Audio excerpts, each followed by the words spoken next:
Kalau kalian mikir bahwa kuliah itu cuma buat dapat ijazah and then after that lu dapat kerja, oh, berarti lu sedang nonton video yang tepat.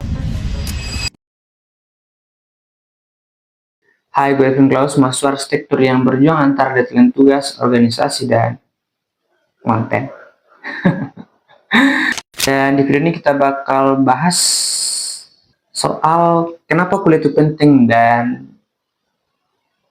kenapa kuliah itu penting. Bukan dari textbook, tapi ya dari realita di sekitar kita. Gak usah jauh-jauh lah. Gue inget banget pas awal semester awal semester 1, semester 2 ya.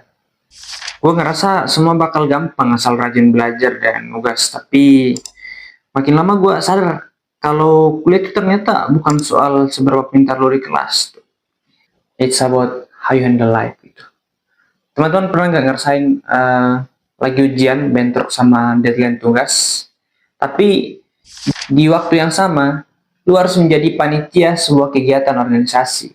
Oh, lu stres dan akhirnya lu mulai mikir, ini semua buat apa sih? Tapi justru di saat-saat itulah teman-teman ditempa. Lu belajar bertahan, lu belajar cara bilang enggak biar enggak overcommit, lu belajar istirahat tanpa merasa bersalah. Kuliah tuh mengajarkan kita bagaimana caranya kita gagal, bangkit, dan jalan terus gitu. Dan itu buat bekal lu karena nanti di dunia kerja nggak ada yang namanya IPK. Yang orang lihat di dunia kerja tuh lu bisa kerja di bawah tekanan apa enggak, lu bisa ngambil tanggung jawab apa enggak. Itu yang orang-orang lihat di dunia kerja.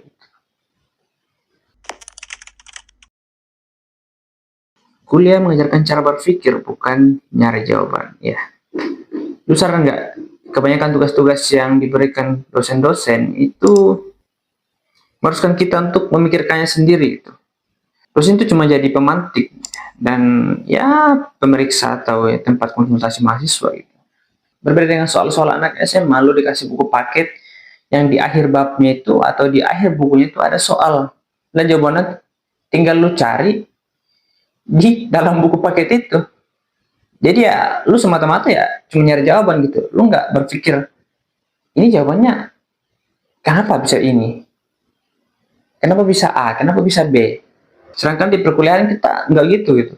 Kita dikasih soal, misalnya contoh gue di arsitektur, kita nggak dikasih soal yang misal desainlah sebuah rumah yang estetik, futuristik, modern, yang keren. Gitu. Nggak gitu.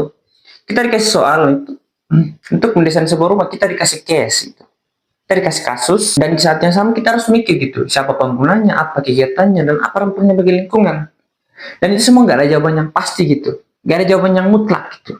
Lu harus riset, lu harus diskusi, dan kalau perlu ya berdebat sama dosen gitu.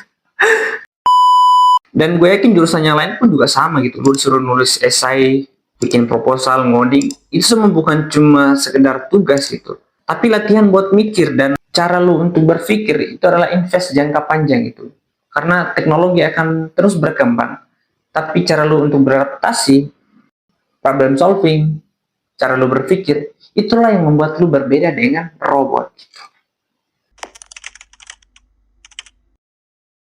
Network dan pengalaman sosial itu mas ya.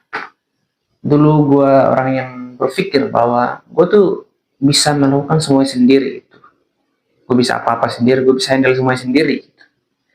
Dan ternyata gue salah. Sangat salah. Itulah kenapa kita disebut makhluk sosial gitu. Kita manusia itu terbatas itu. Ada hal yang orang lain bisa lakukan, tapi kita nggak bisa lakukan gitu.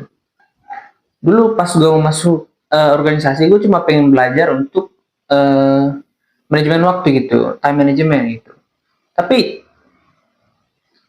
lama kelamaan gue ngerasa kayak ternyata ada banyak hal yang bisa kita pelajari di organisasi itu.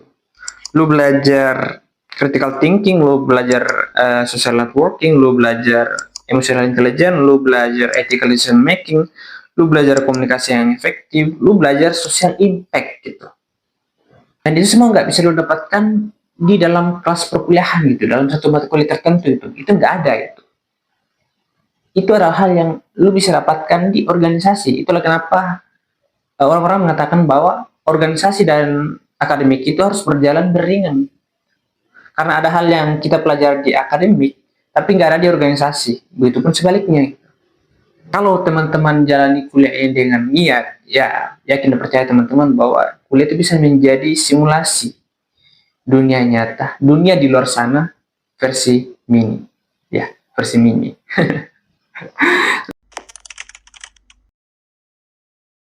Dan ya terakhir gue ya, meskipun kuliah itu kadang bikin kesal ya, tugasnya numpuk, dosennya killer. Meskipun nggak semua killer juga sih.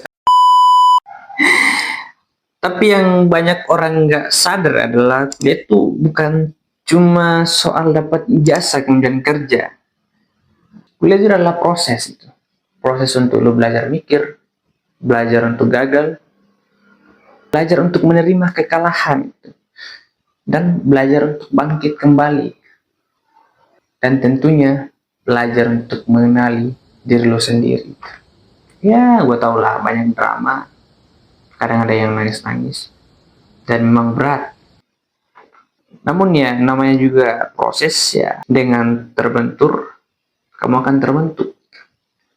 Dan kalau lo jalanin dengan sadar, bukan asal ngejar nilai doang, ya itu bakal ngebantu lo jadi versi terbaik dari diri lo sendiri.